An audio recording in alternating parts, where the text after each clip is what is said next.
Right நேயர்களுக்கு வணக்கம். சொன்னதை கதகச்சிதமா செஞ்சு முடிக்கிறாரு அமைச்சர் செங்கோட்டையன் அவர்கள். தேர்தலுக்கு முன்பாக ஒரு வார்த்தை சொன்னார், எல்லாரும் கவனிச்சிருப்பீங்க அப்படி நான் நம்புறேன். என்னன்னா, தேர்தலுக்கு பிறகு அதிமுக அப்படின்ற ஒரு கட்சி இருக்காது, தாவேகா தான் அதிமுகவா இருக்கும் அப்படின்ற ஒரு தீர்க்க தரிசனமான வார்த்தைய செங்கோட்டையன் அவர்கள் சொன்னார். சொன்னபடியே இப்ப செஞ்சுக்கிட்டு வராரு. அதிமுகவை அழிக்கிறதுக்கு செங்கோட்டையன் அவதாரம் எடுத்து விட்டார் அப்படின்னு தான் சொல்லணும். ஏன்னா அவசரமா ஹாஸ்பிட்டலுக்கு செக்கப்புக்கு போனாரு செங்கோட்டையன் சொந்த ஊருக்கு. போனவரு எல்லா செக்கப்பையும் முடிச்சுட்டு அவசரமா என்ன பண்றாரு, சென்னைக்கு திரும்புறாரு. சென்னைக்கு திரும்பின சில மணி நேரங்கள்லயே அதிமுக எம்எல்ஏக்கள் 3 பேர் என்ன பண்றாங்க, ராஜினாமா கடிதத்தை கொடுக்குறாங்க. கொடுத்த அடுத்த செகண்டே ஆதவர்ஜனா போய் சந்திக்கிறாங்க. உடனே தாவேக்காவில் இணைறாங்க. எல்லாமே நடக்கிறாங்க. அதிமுகவுக்கு இது ரொம்ப சந்தேகமா ஏற்படுது. ஏன் அப்படின்னு பாத்தீங்கன்னா, ராஜினாமா கடிதத்தை இப்பதான் கொடுத்தாங்க, அடுத்த 5 நிமிஷத்துல எப்படிங்க லேமினேஷன் போட்டு உறுப்பினர் கார்டு கொடுக்க முடியும்? இது சாத்தியமே இல்லையே. அதுவும் இல்லாம இது தலைமைச் செயலகமா இல்ல தாவேகா அலுவலகமா, ஒரே குழப்பமா இருக்கு. இவங்க ராஜினாமா செய்யறேன் அப்படின்னு சபாநாயகர் கிட்ட கடிதம் கொடுக்குறாங்க. கொடுத்த செகண்ட் அடுத்த செகண்ட் என்ன பண்றாங்க, ஆதவர்ஜனா போய் சந்திக்கிறாங்க. சந்திச்சு என்ன பண்றாங்கன்னா, உடனே தாவேக்காவில் இணைஞ்சிக்கிறாங்க. எல்லாமே ரொம்ப ஃபாஸ்டா நடக்குது. ஏதோ ஒன்று இடிக்குதுல அப்படிதான் பார்க்கணும். செங்கோட்டையன் அவர்கள் போட்ட மாஸ்டர் பிளான் தான் இது அப்படின்னு பேச வேண்டிய ஒரு விஷயமா இருக்கு. செங்கோட்டையன் அவர்கள் அந்த அதிருப்தி எம்எல்ஏ கிட்ட தொடர்பு கொண்டு, இந்த மாதிரி இங்க வந்துருங்க, நீங்க சிவி சண்முகத்தை நம்புறத வேஸ்ட், எடப்பாடி பழனிசாமி நம்புறத வேஸ்ட், நீங்க வரணும்னா பதவிகளை ராஜினாமா பண்ணிட்டு தான் வரணும், பதவியோட வர முடியாது, ஏன்னா இதுல சட்ட சிக்கல்கள் அதிகமா இருக்குது அப்படின்னு சில பல விஷயங்களை செங்கோட்டையன் அவர்கள் இந்த 3 எம்எல்ஏக்கள் கிட்ட பேசுனதாகவும், அடுத்தடுத்து எம்எல்ஏக்கள் கிட்ட பேசி இந்த பக்கம் இழுக்கிறதுக்கு ரொம்ப தயாராகவே ஆயிட்டாரு. ஏன்னா தாவேகாவுக்கு மெஜாரிட்டி வேணுங்க. ஏன் சொல்றேன் அப்படின்னு பாத்தீங்கன்னா, நேற்று தினத்துல ஆதவர்ஜனா ஒரு ஸ்டேட்மெண்ட் கொடுக்கிறாரு பிரஸ் மீட்ல. என்ன அப்படின்னா, இங்க விதிமீறல்லாம் ஒண்ணும் நடக்கவே இல்லைங்க.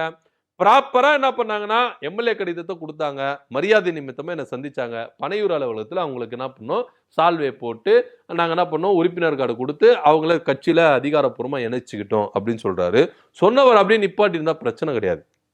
இன்னொரு வார்த்தையை சொல்றாரு அடுத்தது, இது மேட்டு இருந்து அதிமுகவுல இருந்து யாரு தாவேக்காவில வந்தாலும் நாங்க அன்பா ஏத்துப்போம் அப்படின்னு ஒரு ரெக்வெஸ்ட் வைக்கிறாரு. அரைக்குவல் சொல்றாரு, ஆஃபர்களை கொடுக்கிறாரு மறைமுகமா அப்படின்னு தான் பார்க்கணும். ஒரு அமைச்சர் செய்ய வேண்டிய வேலையாங்க இது அப்படின்னு தான் பலரும் சோசியல் மீடியாவில் வச்சு செஞ்சுக்கிட்டு வராங்க. அதாவது உங்களுக்கு மெஜாரிட்டி வேணும் அப்படின்னா, நிர்மல்குமார் ஒரு விஷயம் சொல்றாரு. என்ன அப்படின்னா, இப்ப கூட எலெக்ஷன் வச்சா 200 தொகுதியில நாங்க ஜெயிப்போம் அப்படின்னு சொன்ன அமைச்சர் நிர்மல்குமார், ஆட்சியை கழிச்சிட்டு திருப்பி எலெக்ஷன் கொண்டு வாங்க சார், யாரு சார் வேணான்னு சொன்னா, நீங்க தான் 200 தொகுதி வின் பண்ணுவீங்களே, எதுக்கு ஆட்சியை நடத்திட்டு இருக்கீங்க, ஆட்சியை கலைங்க, எதுக்கு இந்த குதிரை பேரம், அடுத்தவங்க கட்சி எம்எல்ஏ ஆட்டையை போடுறது, வேண்டவே வேண்டாமே. சோ ஆட்சியை கழிச்சிட்டு நீங்க என்ன பண்ணுங்க, திருப்பி ரீ எலெக்ஷன் வைங்க, 200 தொகுதி இல்ல 210 தொகுதி கூட எடுத்து மெஜாரிட்டிக்கு வாங்க, யாரு வேண்டான்னு சொன்னா. ஆனா இவங்க அது பண்ண மாட்டாங்க, சும்மா வாய்ஜாலம் தான். அதாவது தேர்தலுக்கு முன்பாக எந்த அளவுக்கு வாய் சவடால் விட்டு இருந்தாங்களோ, இப்ப ஜெயிச்சு ஆட்சிக்கு வந்துட்ட பிறகும் வாய் சவடால் விட்டு இருக்காங்க. இவங்களுடைய ஆட்சியில சட்ட ஒழுங்கு பிரச்சனை சீர்குலைவே இல்லையாங்க.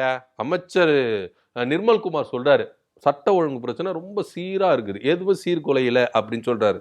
கூட கூட்டணி கட்சியில் இருக்கிறாங்கல்ல, கிள்ளியூர் தொகுதி எம்எல்ஏ, காங்கிரஸ் எம்எல்ஏ ராஜேஷ், அவரு சொல்றாரு. என்ன சொல்றாருன்னா, அவர் அமைச்சர் வேற, அவர் சொல்றாரு, என்ன சொல்றாருன்னா, சட்ட ஒழுங்கு பிரச்சனை எல்லாம் நல்லா தானே இருக்குது, ஒன்னும் இல்லையா அப்படின்லாம் குற்றம் நடக்கலையே. ஏங்க தாவேகா ஆட்சி பொறுப்பேற்று இந்த 20 நாள்ல 25 கொலை நடந்திருக்கு, 4 ரெட்டை கொலை நடந்திருக்கு, போதைப் பொருட்கள் இருக்கு, சட்ட ஒழுங்கு பிரச்சனை இருக்குன்னு ஆதாரப்பூர்வமா சொன்னாலும் அதெல்லாம் சும்மாங்க, அப்படிலாம் இல்லைங்க, டைம் கொடுங்க அப்படின்றாரு. எதுக்கு, இன்னும் எத்தனை உயிர் போறதுக்கு டைம் கொடுக்கணும், இன்னும் புரியல அப்படின்ற மாதிரி தான் இருக்கு. ஸோ ஆக மொத்தம் இங்க ஒரே ஒரு விஷயத்தை மட்டும் ரொம்ப தெளிவா அறிஞ்சுக்கணும். இவங்க தாவேக்காவில் இருக்கிறவங்க பொய்க்கு மேல போய் சொல்லிட்டு இருக்காங்க. ஆட்சிக்கு வரதுக்கு முன்னாடி பொய்க்கு மேல போய் சொல்லிட்டு இருக்காங்க. ஆட்சிக்கு வந்துட்ட பேரும் அமைச்சர்கள் முதற்கொண்டு நிர்வாகிகள் வரைக்கும் பொய்க்கு மேல போய் சொல்லிக்கிட்டு வராங்க அப்படின்னு சொல்ல வேண்டியது. சோ செங்கோட்டையன் போட்ட மாஸ்டர் பிளான் இங்க ஒர்க் அவுட் ஆயிருச்சு. அதிமுக இது இருக்காது. ஏன்னா ஆதவர்ஜனா சொல்றாரு, இது மேட்டிருந்து அதிமுக தான் தாவேக்காவா செயல்படும். ஏன்னா தாவேக்காவில பெரும்பாலான நிர்வாகிகள் ஆட்சிக்கு வந்துட்டாங்க அப்படின்னு சொன்னீங்க. அதாவது இந்த காணல் நீரை பார்த்துட்டு தண்ணி அங்க இருக்குதுன்னு சொல்லிட்டு ஒரு கூட்டம் போவோமா, அந்த மாதிரி தான் அதிமுகவில் இருக்கிறவங்க எல்லாருமே என்ன பண்றாங்க, இன்னைக்கு தாவேகாவில் போயிருக்காங்க. திமுக கூட்டணியில இருக்கிறவங்களும் தாவேகாவுக்கு போயிருக்காங்க. ஆனா அது காணல் நீர் ஐயா, அது தண்ணி இல்லையா அப்படின்னு போக போக தான் இந்த வறட்சி பூமியை பத்தி தெரிஞ்சுப்பாங்க அப்படின்னு பலரும் என்ன பண்றாங்க சொல்லிக்கிட்டு வராங்க. சோ இப்ப என்னன்னா, செங்கோட்டையன் அவர்கள் எடுத்த பயங்கரமான ஒரு முயற்சி தான் இந்த 3 பேரும் இந்த பக்கம் ராஜினாமா பண்ணிட்டு தாவேகாவில் இணைஞ்சதுதான். ஏன்னா அடுத்தடுத்த ப்ராசஸ் உடனே நடந்துட்டு இருக்கு பாருங்க, கொஞ்சம் கூட கேப் விடவே இல்லை. கொஞ்சமாச்சுனா கேப் விட்டா பலர் வேற எதனா சொல்லிடுவாங்க, எதனா சட்ட சிக்கல் ஆயிடும் சொல்லிட்டு அடுத்தடுத்து எல்லாமே நடக்குது. செங்கோட்டையன் அவர்கள் செக்கப்புக்கு போறேன் அப்படின்னு சொன்னவர் சீக்கிரமா என்ன பண்றாரு, சென்னைக்கு வராரு. சென்னைக்கு வந்தோடனே இந்த விஷயங்கள் உடனே நடக்குது. அடுத்தது பனையூருக்கு போறாங்க, எல்லாத்தையும் முடிச்சுட்டு என்ன பண்றாங்க, அவங்க தாவேகா உறுப்பினர்களா மாறிட்டாங்க. அடுத்த செகண்ட் இன்னைக்கு என்ன பண்றாங்கன்னா, சபாநாயகர் அறையிலிருந்து நியூஸ் வருது, 3 தொகுதி காலி ஆயிருச்சு அப்படின்னு சொல்லிட்டு. அக்ரி கிருஷ்ணமூர்த்தி சொல்றாரு, எப்படிங்க உங்களால சொல்ல முடியும், இது சட்ட சிக்கல் நிறைய இருக்குங்க, உங்க கிட்ட நாங்க கட்சி தாவல் தடை சட்டம் கொடுத்துருக்கோம், இது எப்படி சாத்தியமாகும் அப்படின்னு சொல்றாங்க. இன்னொன்னு, ஏற்கனவே புசியானந்த் அவர்கள் இது போலதான் அதிமுகவில இருந்து கலை இலக்கிய அணியிலிருந்து என்ன பண்ணாங்க, சேர்ந்தாங்க. அப்போ என்ன பண்ணாரு, தலைமைச் செயலகத்திலே ஐடி கார்டு எல்லாம் கொடுத்து என்ன பண்ணாரு, கட்சியில இணைச்சாரு. இப்ப ஆதவர்ஜனாவை இது மாதிரி தொடர்ந்து அமைச்சர்கள் மேல புகார்கள் வந்துட்டே இருக்கு. கொஞ்சமும் செவிசாய்க்காம இருக்கிறாரு முதலமைச்சர் சார் அவர்கள் அப்படின்றத நம்ம இங்க எடுத்துக்கணும். சோ அதிரடியா நீங்க பதவி விட்டு நீக்கிறீங்க. உங்க நிர்வாகி செங்கல் சூளையில மாமூல் கேட்டார் சொல்லிட்டு அதிரடியா பதவி நீக்கிறீங்களா? அதே பதவி ஏன் சார் அமைச்சர்களுக்கு நீக்க மாட்டீங்க? ஆதவர்ஜுனா அவர்களும் புசியானந்த் அவர்களும் தலைமைச் செயலகத்தை கட்சி நிகழ்ச்சி என்ன பண்றாங்க செஞ்சுறாங்க, அவங்க மேலே ஆக்ஷன் எடுக்க மாட்டீங்க அப்படின்ற ஒரு கேள்வி இருக்குல்ல.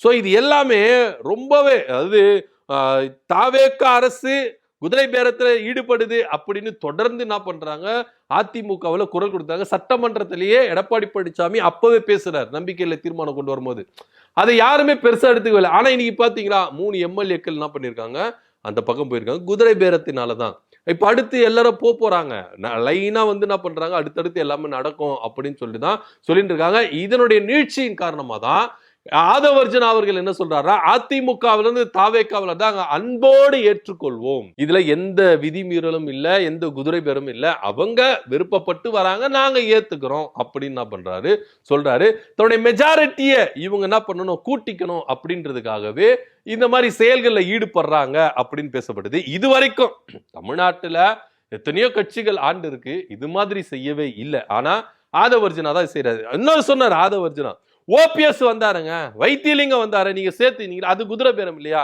ஐயா அமைச்சர் ஆதவர்ஜுனா அவர்களே, உங்களுக்கு என்ன சொல்றது நம்மளுக்கு தெரியலங்க. ஏன்னா ஓபிஎஸ் வைத்தியலிங்கம் போனது ஆட்சி தொடக்கத்துல கிடையாது, ஆட்சி முடிவுல.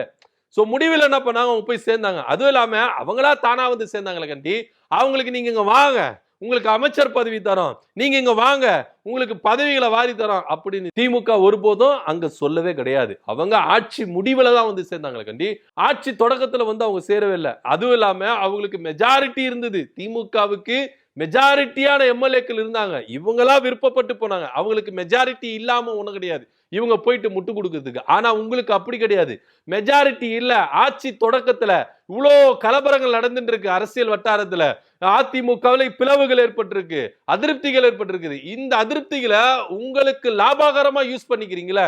ஆட்சி தொடக்கத்துல உங்களுக்கு மெஜாரிட்டி இல்ல, மெஜாரிட்டி இருந்தா கூட உங்களை குதிரை பேரம் அப்படின்னு சொல்ல முடியாது. உங்களுக்கு மெஜாரிட்டி இல்லாததுனாலதான் குதிரை பேரம் அரசு அப்படின்னு உங்களுக்கு வெளியில பேர் சூட்டி இருக்கிறாங்க. முதல்ல இதை புரிஞ்சுக்கங்க.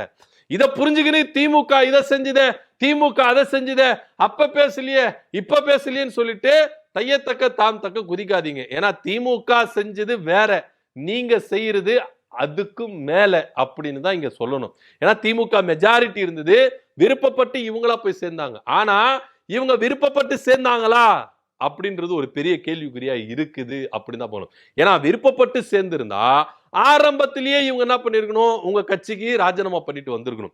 இவ்வளோ இத்தனை நாட்கள், கிட்டத்தட்ட 21 நாட்கள் பொறுமையா இருந்து இப்ப சேர்றாங்கன்னா இதுல ஏதோ ஒண்ணு இடிக்குது சார் அப்படின்னு தானே நம்மளால பேச தோணும். சோ இது எல்லாமே செங்கோட்டையன் போட்ட ஸ்கெட்சி மாஸ்டர் பிளான் அப்படிதான் சொல்லணும். ஏன்னா தேர்தலுக்கு முன்பாகவே அவர் சொல்லிட்டாரு, அதிமுக அப்படின்ற ஒரு கட்சி இருக்காது தேர்தலுக்கு பிறகு. ஏன்னா தாவேகா தான் ஃபுல் அண்ட் ஃபுல் அதிமுகவா மாறிடும் அப்படின்னு அவர் சொன்னாரு. சொன்ன மாதிரியே தேர்தலுக்கு முன்பாகவே அதிமுகவில் அதிருப்தி, எனக்கு சீட்டு கொடுக்கல அப்படின்னு அதிருப்தியில இருந்தவங்க எல்லாருமே கூப்பிட்டு வச்சு சீட்டு கொடுத்தீங்க. தேர்தலுக்கு பிறகு நீங்க ஆட்சிக்கு வந்துட்டீங்க அப்படின்றதுனால இப்ப எல்லாரும் வருவங்களை எல்லாரும் நீங்க என்ன பண்ணீங்க, சேர்த்துக்கிறீங்க. அது மாத்திரம் இல்லாம ஆதவர்ஜனா சொன்ன மாதிரியும் நாங்க அதிமுக இதுக்கப்புறம் யாரெல்லாம் வந்து சேர்றீங்களோ அவங்களா நாங்க என்ன பண்ணோம், அன்போடு வரவேற்கிறோம், சேர்த்துப்போம் அப்படின்னு ஒரு அறைகோவல் கொடுத்திருக்கிறாரு. சோ இதை வச்சு பார்த்தா நீங்க வாங்கப்பா, அதிமுகல இருந்து தாவேகாவுக்கு வாங்க, உங்களுக்கு நாங்க அடைக்கலம் கொடுக்கிறோம், உங்களுக்கு என்ன வேணுமோ நாங்க செய்யறோம் அப்படின்னு ஆதவர்ஜனா சொல்ல வராரா அப்படின்ற ஒரு பெரிய சந்தேகமான கேள்வியும் நமக்கு எழதா செய்யுது. ஆக மொத்த செங்கோட்டையன் போட்டாருப்பா எடப்பாடி பழனிசாமிக்கு ஸ்கெட்சி, அதிமுகவை காலி பண்றேன்னு சொன்ன மாதிரியே செஞ்சு முடிச்சிருக்கிறாரு. தாவேகாவுக்கு லட்டு மாதிரி என்ன பண்றாரு, பல விஷயங்களை செஞ்சுட்டு வர்றாரு செங்கோட்டையன் அவர்கள். ஹேட்ஸ் ஆஃப் செங்கோட்டையன் அவர்களே அப்படின்னு தான் தாவேகால இருக்கிறவங்க எல்லாருமே என்ன பண்றாங்க, புகழ்றாங்க. அடுத்த கட்டம் என்ன நகர போகுது அப்படின்றத பொறுத்து பார்க்கலாம். இதை பத்தின கருத்து அப்படி கீழே கமெண்ட் பண்ணுங்க. நன்றி, வணக்கம்.